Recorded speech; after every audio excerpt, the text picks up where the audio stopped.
I'm Carolyn Phipps. And I'm Jeffrey Phipps. We're here to honor my dad, her husband, Battalion Chief Jeff Phipps Sr. of Hanover Fire and EMS.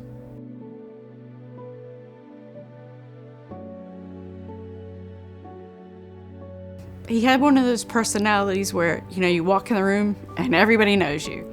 Always knew what to say, how to make people laugh. If you were in an awkward situation or a stressful situation, he would always know how to make everybody feel at ease. He was one of those kind of people that just lit up a room. Everybody would go to him for answers and advice, and he was basically the glue that held everything together. He was a great dad.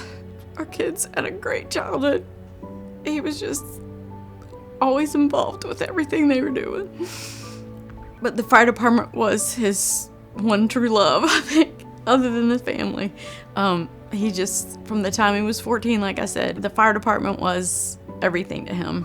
My whole family, for the most part, is firefighters. My dad was a firefighter. My grandfather was a firefighter.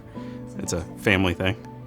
February of 21, he turned 50. He went for his routine colonoscopy, and COVID had just started, so it was, an iffy time. I couldn't go in. I was sitting in the car, and they came out to get me, and I thought, oh no.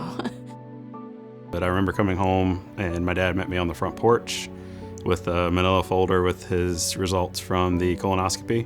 And I knew when he met me on the porch there was going to be a problem. So we went in to the office, and it was stage 4 colorectal cancer.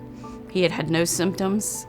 We contacted the union and the Cancer Support Network for help to try to figure out what our next steps were. We got into a study.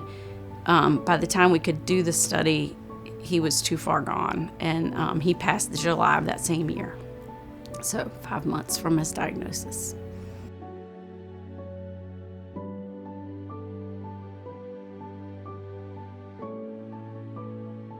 It seems like every day we're hearing of another firefighter that's getting diagnosed with cancer, a different type of cancer, and a lot of these are very rare, aggressive cancers. And unfortunately, our department's been plagued with cancer in the fire service, and we've had several others that have passed.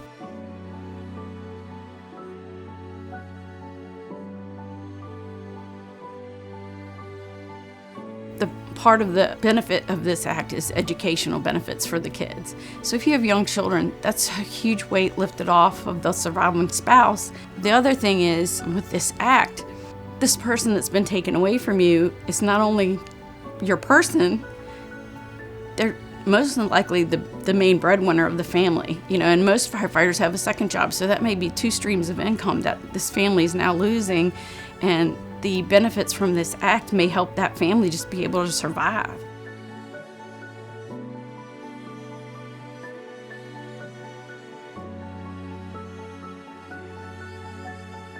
Currently in Virginia, there's about 12 cancers that are immediately covered if you are a firefighter, and there's a certain set of parameters, but there's no federal protections at this moment. Now there's nothing that is coming from the federal government to protect me or my family after I leave. It may not help me, but it'll help future families that are having to, go through the same situation. And so I'm happy to do whatever I can to help these families come through on the other side with at least some peace of mind of knowing their kids are taken care of.